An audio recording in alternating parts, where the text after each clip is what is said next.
আমি নূপুর। আমি চাকমা হলেও নন্দীগ্রামের সবচাইতে সুন্দরী ও তরুণী আদিবাসী মেয়ে ছিলাম। আমি একজন আদিবাসী চাকমা মেয়ে। চাকমা মেয়েদের পোশাক আশাক এমন, এটা সাধারণত প্রত্যেকটা মানুষের কিছুটা হলেও ধারণা আছে। আমি প্রত্যেক দিন রাতে অরিন্দমবাবুকে ফুল দিতে যেতাম। যেহেতু আমি বাজারে ফুল বিক্রি করতাম, এবং একদিন অরিন্দমবাবু সুযোগ বুঝে আমার হাত দুটি ধরে অনেক ভালোবেসে বলেছিলেন, নূপুর, তোকে দেখে আমি আর থাকতে পারছি না।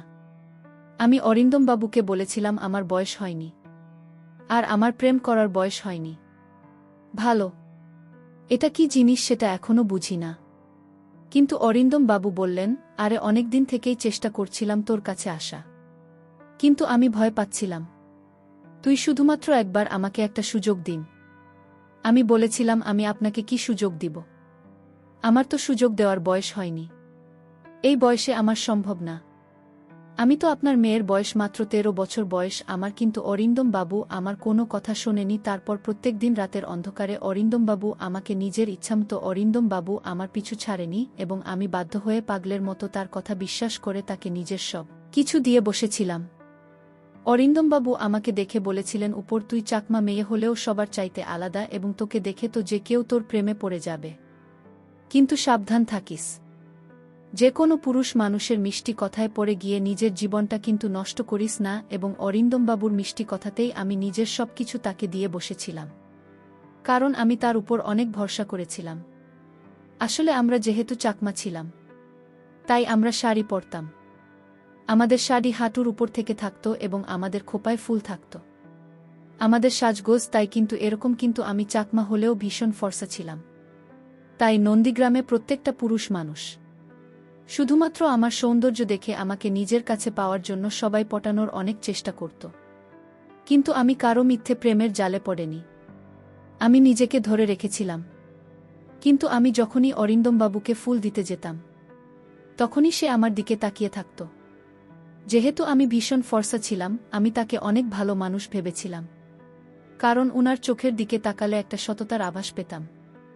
এবং জানি না কেন অন্য পুরুষদের চাইতে অরিন্দমবাবুকে খুব একটা আলাদা মনে হতো আমার, এবং আমি তাকে খুব ভালো মানুষ ভেবেছিলাম। তাই আমি নিজেকে উনার ভালোবাসা থেকে আটকে রাখতে পারিনি। তখন আমারও ভীষণ ভাল লাগত। তারপর 15 দিন ধরে অরিন্দমবাবু আমাকে রোজ, এবং আমি খুব খুশি ছিলাম উনার ভালোবাসা পেয়ে। কিন্তু সেদিন সকালে ঘুম থেকে উঠেই আমার পায়ের তলা থেকে মাটি সরে যায়, কারণ অরিন্দমবাবু হঠাৎ করে আমাকে একা ছেড়ে কলকাতা শহরে চলে গেছিল, এবং আমি 1 মাসের মধ্যেই মা হয়ে গিয়েছিলাম। অরিন্দমবাবু আমাকে কিভাবে কি করেছিল, এবার বলি অরিন্দমবাবুর সঙ্গে আমার আসল কাহিনী। আসলে অরিন্দমবাবু আমাদের নন্দীগ্রামে 1 মাসের কন্ট্রাক্টের কাজে এসেছিলেন। উনি একজন ইঞ্জিনিয়ার ছিলেন। উনার বাড়ি কলকাতা শহরে ছিল, এবং হরিয়া কাকা অরিন্দমবাবুর সঙ্গে থাকত। হরি আকা দুপুরবেলা অরিন্দমবাবুর খাবারদাবার রান্না করে দিয়ে নিজের বাড়িতে চলে যেত। সেদিন বাজারে হরিয়া কাকার সঙ্গে আমার যখন দেখা হয়েছিল, তখন হরিয়া কাকা আমাকে বলেছিল, কি রে নূপুর, তোর ফুল বিক্রি হয়েছে। আজ কিছু ভাল ফুলগুলো কিন্তু আলাদা করে রাখিস বাবুর জন্য। আমি তখন তাকে বলেছিলাম, কেন আজ ভাল ফুলগুলো আলাদা করে রাখব, আর কোনো বাবুর জন্য ফুল আলাদা করে রাখবেন? হরিয়া কাকা তখন আমাকে বলেছিল, পশ্চিম দিকের যে বড় বাড়ি আছে সেই বাড়িতে কলকাতা থেকে নাকি একজন নতুন বাবু এসেছেন। উনি হলেন অরিন্দমবাবু, আর উনি আজকে কিছু ফুল চেয়েছেন। তাই তুই সন্ধ্যায় গিয়ে অরিন্দমবাবুকে কিছু ফুল দিয়ে আসিস। হরিয়া কাকার কথা শুনে সেদিন আমি আমার বাড়ি ফেরার আগে পশ্চিম দিকের বড় বাড়িতে গিয়েছিলাম সাহেবকে ফুল দিতে। তারপর ওই বড় বাড়ির সামনে এসে যখন আমি দরজাটা ঠকঠক করলাম, তখন ভেতর থেকে একটা বাবু বেরিয়ে এলেন। উনি ভীষণ তরুণ ও সুন্দর ছিল দেখতে, এবং উনাকে দেখে সাহেবের মতোই লাগছিল। তারপর উনি আমার পা থেকে মাথা পর্যন্ত আমার দিকে খুব ভালোভাবে তাকিয়ে দেখলেন। তারপর আমার হাতে ফুলের ঝুড়িটা দেখে বাবু বললেন, তাহলে তুমি আমাকে ফুল দিতে এসেছ? আমি তখন বাবুর মুখের দিকে তাকিয়ে বললাম, হ্যাঁ, বাবুকে ফুল দিতে এসেছি। আজ দুপুরে হরিয়া কাকা মুখে এখানে ফুল নিয়ে আসতে বলেছিল। তারপর আমি যখন ফুলের ঝুড়িটা বাবুর হাতে দিয়েছিলাম, তখন উনি আমাকে ফুলের যতটা দাম হয়েছিল তার চাইতে কিন্তু একটু বেশি পরিমাণে টাকা দিয়েছিলেন। কিন্তু আমি বেশি টাকা নিতে রাজি হয়নি। আমি যখন বেশি টাকা নিতে রাজি হয়নি, তখনই আমার 2 হাত ধরে বলেছিলেন, এই টাকাটা রাগের পরিবর্তে তুমি আমাকে আবার কাল ফুল দিতে আসবে। তারপর আমি যখন ফুল দিয়ে সেখান থেকে ফিরে আসছিলাম, তখন উনি কিন্তু আমার দিকে তাকিয়েছিলেন। তারপর আমি চুপচাপ নিজের বাড়ি ফিরে চলে এসেছিলাম।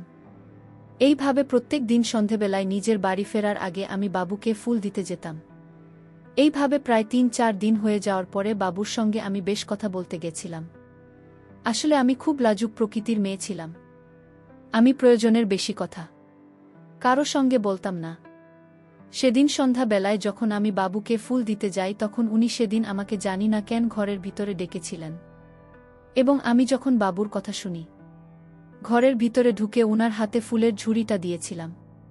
তখন উনি আমাকে বলেছিলেন, দেখুন উপর, আমি তোমাকে আজ কিছু কথা বলতে চাই। জানি না আমার কথা শুনে তোমার খারাপ লাগবে না, ভাল লাগবে। তখন আমি বাবাকে বলেছিলাম, বাবু তুই আমাকে কি বলতে চাইছি সেটা নিঃসন্দেহে বলতে পারিস, আমি কিচ্ছু খারাপ মনে করব না। বাবু তখন হঠাৎ করে আমায় বললেন, দেখুন উপর, তুমি চাকমা হলেও তুমি দেখতে ভীষণ সুন্দরী, এবং আমি জানি তোমাদের পোশাক পরিচ্ছদ এরকমটাই, কিন্তু আমি তোমাকে এখন যে কথাটা বলতে যাচ্ছি সেটা বলতে আমার ভীষণ লজ্জা লাগছে, কিন্তু আমি না বলে থাকতে পারছি না।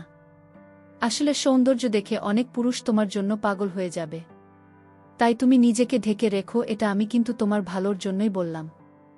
তুমি আমার কথা কিছু খারাপ মনে করো না। সেদিন বাবুর কথা শুনে আমি তার চোখের দিকে অনেকক্ষণ তাকিয়েছিলাম এবং জানি না কেন সেদিন তার ওই কথা শুনে আমি তাকে মনে মনে পছন্দ করতে শুরু করেছিলাম, এবং ধীরে ধীরে কখন যে আমাদের দুজনের মধ্যে প্রেম হয়ে যায় সেটা আমরা বুঝতে পারিনি। এবং আমি তো নিজেকে খুব ভাগ্যবতী মনে করেছিলাম, কারণ আমার মতো একজন আদিবাসী মেয়েকে একজন সাহেব পছন্দ করেছিল।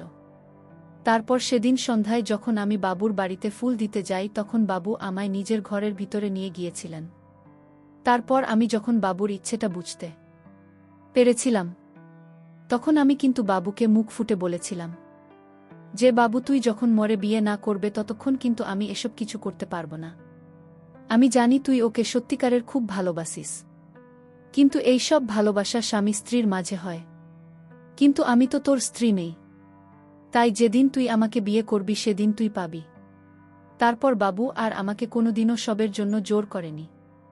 তারপর 2 দিন পরেই বাবু একজন পণ্ডিতকে ডেকে নিজের ঘরের মধ্যেই আমাকে বিয়ে করেছিল এবং আমাকে বলেছিল আমি যাতে এই বিয়ের কথাটা এখন কাউকে না বলি। তাই বাবুর কথা মতো আমিও এই বিয়ের কথাটা আমার বাড়ির লোককেও বলিনি। যে বাবু সাহেব আমাকে বিয়ে করেছিলেন, সেদিন বিয়ে করার পরে প্রত্যেক দিন অরিন্দম বাবু আমার সঙ্গে নিজের পূরণ করতেন, কখনো দুপুরে কখনো সন্ধ্যায়, তার যখন ইচ্ছে হতো। এবং এই কথাটা কিন্তু কেউ জানত না যে আমার সঙ্গে অরিন্দমবাবুর বিয়ে হয়েছিল, কারণ আমরা লুকিয়ে দেখা করতাম। এমনকি হরিয়া কাকা এই কথাটা জানত না। আসলে অরিন্দমবাবু আমাকে বলেছিল সে নাকি যখন শহরে ফিরে যাবে তখন নাকি আমাকেও নিজের সঙ্গে করে শহরে নিজের বাসায় নিয়ে যাবে, এবং সেদিনই সে আমার বাবা মাকে সব কিছু সত্যি কথা বলে দিবে। তাই আমিও স্বামীর কথায় বিশ্বাস করে চুপচাপ ছিলাম। তারপরেই ভাবে 20 দিন হয়ে যাওয়ার পরে সেদিন আমি যখন অরিন্দম বাবুর বাড়িতে যাই তখন দেখি বাড়িতে অনেক বড় তালা লাগা ছিল। তারপর আমি যখন হরিয়া কাকাকে অরিন্দম বাবুর ব্যাপারে জিজ্ঞেস করেছিলাম তখন হরিয়া কাকা যা বলেছিল সেটা শুনে তো আমার মাথায় মনে হলো আকাশ ভেঙে পড়ে গিয়েছে, কারণ অরিন্দম বাবু তো নিজের কাজ শেষ করে কলকাতা শহরে আবার ফিরে চলে গিয়েছিল এবং সে আমাকে একবারও এ কথা বলেনি যে সে আজকেই কলকাতা শহরে ফিরে চলে যাবে। এমনকি সে নিজের বাড়ির ঠিকানাটুকু আমাকে বলেনি, বাদেনি। এবং সেদিন আমার আর কিছু বুঝতে বাকি ছিল না যে অরিন্দমবাবু আমার সঙ্গে শুধু নিজের ইচ্ছেটা পূরণ করার জন্য আমার সঙ্গে বিয়ের নাটক করেছিলেন। তার মানে উনি আমাকে কোনোদিন মন থেকে ভালোবাসেন। অরিন্দমবাবুর আমাকে ছেড়ে চলে যাওয়ার পরে আমি কিন্তু 9 মাস তার অপেক্ষায় বসেছিলাম, এবং আমি ওই সময় 9 মাসের একজন মা হয়েছিলাম। আমি অরিন্দমবাবুর মা হতে চলেছিলেন। জানি না কেন, তাও আমার মনে একটা বিশ্বাস ছিল যে একদিন না একদিন অরিন্দমবাবু আমাকে অবশ্যই নিতে আসবেন।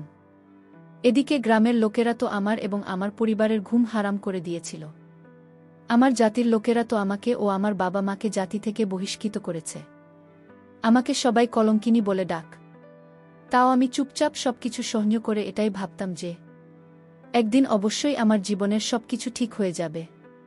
9 মাস অপেক্ষা করার পরেও যখন অরিন্দমবাবু আমাকে নিতে আসেনি তখন আমি হরিয়া কাকার কাছে অরিন্দমবাবুর কলকাতার বাড়ির ঠিকানা নিয়েছিলাম, এবং ঠিকানা নিয়ে আমি নিজের মনের সাহস করে নন্দীগ্রাম থেকে একাই কলকাতা শহরে গিয়ে অরিন্দমবাবুর বাড়িতে গিয়ে পৌঁছেছিলাম। তারপর সেখানে গিয়ে দেখি অরিন্দমবাবুর অনেক বড় বাড়ি, এবং সে পুরো বাড়িটি কর্মচারীরা ফুল দিয়ে খুব সুন্দর করে সাজিয়ে তুলেছিল। আমি বুঝতে পেরেছিলাম এখানে কোনো অনুষ্ঠান হচ্ছে। তারপর আমি যখন বহু কষ্টে বাড়ির ভেতরে প্রবেশ করলাম তখন দেখলাম একজন ভদ্রমহিলা সবাইকে কাজের নির্দেশ দিচ্ছিলেন। তারপর ওনার নজর যখন আমার উপরে পড়ল তখন উনি আমাকে জিজ্ঞেস করলেন, এই মেয়ে তুমি আমার ঘরে কি করছো, এবং তুমি তো 9 মাসের গর্ভবতী মনে হচ্ছে। তুমি এখানে কিসের জন্য এসেছ? তুমি কি আমার বাড়িতে কোনো কাজ করতে চাও? কিন্তু তুমি গর্ভবতী হয়ে কিছুই তো কাজ করতে পারবে না, এবং তোমার অবস্থাও খুব খারাপ লাগছে। তুমি কি খাবার দাবারও ঠিকঠাক খাওনি নাকি? আরে তুমি কিছু বল, তুমি এভাবে চুপচাপ দাঁড়িয়ে থাকলে আমি তোমার ব্যাপারে কিছুই জানতে পারবো না। আমি তখন ওনার সামনে হাত জোড় করে বললাম, মা, আমি অরিন্দম বাবুর সঙ্গে দেখা করতে চাই। ঠিক ওই সময় অরিন্দম বাবু উপর থেকে নিচে নামতেই আমার দিকে দেখতে আমার সামনে এসে দাঁড়ালেন। তারপর আমি যখন 10 মাস পরে আমার স্বামীকে নিজের চোখের সামনে দেখলাম তখন আর পাথরে প্রণাম নিতে গেলাম। ঠিক তখনই অরিন্দম বাবুর মা আমার হাত ধরে বললেন, এই মেয়ে তুই এসব কি করছিস? আমি তখন নিজের কপাল থেকে চুল সরিয়ে দিয়ে বললাম, আমি অরিন্দম বাবুর স্ত্রী এবং আমি উনার বাচ্চার মা হতে চলেছি। অরিন্দম বাবুর মা তখন আমার হাত ধরে বললেন, তোর কি মাথা খারাপ হয়ে গেছে? তোর মতো একটা চাকমা মেয়েকে আমার ছেলে বিয়ে করবে? আমার ছেলের 2 দিন পরে বিয়ে আছে, তাই এসব তামাশা একদম এখানে করবি না। তাই এখান থেকে চুপচাপ বেরিয়ে যায়। তোর মতো যে কোনো রাস্তার মেয়ে সে বলবে যে সে আমার ছেলের স্ত্রী, আর আমরা সেটা মেনে নেব। ওই সময় আমি কিন্তু অরিন্দম বাবুর চোখের দিকে তাকিয়েছিলাম। তখন উনি আমাকে যা বলেছিলেন সেটা শুনে তো আমার পায়ের তলা থেকে যেন মাটিটায় সরে গিয়েছিল। কারণ উনি আমাকে বলেছিলেন, কে তুমি? আমি তোমাকে চিনি না, আর আমার বাড়িতে এসব ঝামেলা না করে চুপচাপ তুমি বাইরে বেরিয়ে চলে যাও। কারণ 3 দিন পরেই আমার বিয়ে আছে। তারপর তারা আমাকে জোর করে বাড়ি থেকে বের করে দিয়েছিল। বাড়ি থেকে বের করে দেওয়ার পরেও আমি কিন্তু অরিন্দম বাবুর বাড়ির সামনে বসেছিলাম। আমি কিন্তু হার মানিনি, এবং তাদের আমাকে অনেকবার বলার পরেও যখন আমি সেখান থেকে কোথাও যাইনি তখন অরিন্দম বাবুর মা আমাকে বলেছিলেন, এই মেয়ে তুই যদি এখান থেকে না যাস তাহলে আমি কিন্তু পুলিশ ডাক। উনার কথা শুনে আমি কিন্তু তাও তাদের বাড়ির সামনে থেকে কোথাও যাইনি, আমি চুপচাপ ওখানে বসেছিলাম।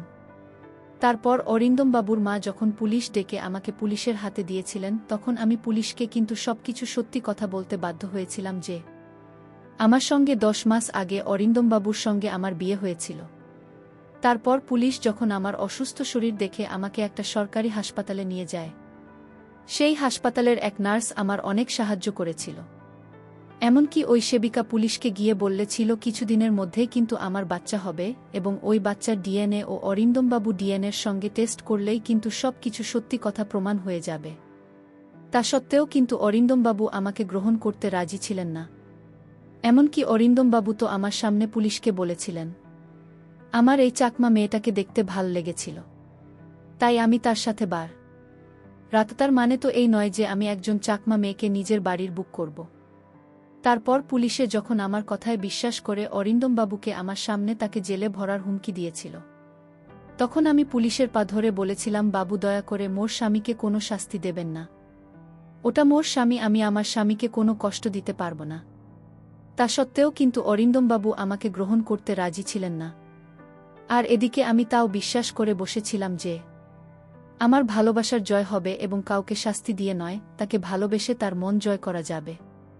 এদিকে অরিন্দমবাবুর বাড়িতে ও সব কিছু প্রকাশ হয়েছিল, এবং অরিন্দমবাবুর সঙ্গে যে মেয়েটার বিয়ে ঠিক হয়েছিল তারাও সব কিছু জানার পর এই বিয়েটা কিন্তু ভেঙে দিয়েছিল।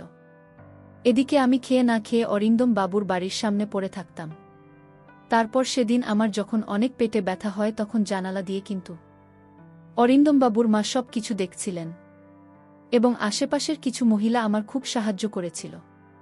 তারপর ওই সময় আমি যখন মা হয়েছিলাম তখন অরিন্দমবাবুর মা ও আমার কষ্ট দেখে নিজেকে আর সামলে রাখতে না পেরে আমার পাশে এসে আমার মাথায় হাত বুলিয়ে আমার হাত ধরে আমাকে সাহস দিয়েছিলেন। এবং সেদিন আমি অরিন্দমবাবুর বাড়ির সামনেই কন্যা সন্তানের বাবা হয়েছিলেন। এবং সেদিন আমার শাশুড়ি মা তার ছেলেকে ঘরের ভেতর থেকে টেনে নিয়ে এসে বলেছিলেন, এত ভালোবাসা আর কোনো মেয়ের কাছ থেকে তুই পাবি না। এই মেয়েটা তোকে অনেক ভালোবাসে, এবং বুকে জড়িয়ে নে তোর সন্তানকে, কারণ তুই না মানলে ওটা তো সন্তান, তাই তাদেরকে আর কষ্ট দিস না। আমার বোমা এবং আমার নাতনিকে গ্রহণ করে ঘরের ভিতরে নিয়ে চলে। কারণ নূপুরের জায়গায় যদি অন্য কোনো মেয়ে থাকত তাহলে আজ তোকে কিন্তু জেলে ভরে দিতে পারত। কিন্তু নূপুর সেটা করেনি। ভালোবাসা দিয়ে তার স্বামীর মনটাকে জয় করে নিয়েছিল এবং তার শাশুড়ি মাকে। আজকের গল্পটা কেমন লাগলো তা অবশ্যই কমেন্ট করে জানাতে ভুলবেন না। আর আমার চ্যানেলটিকে সবাই সাবস্ক্রাইব করে দিও। ধন্যবাদ সবাইকে।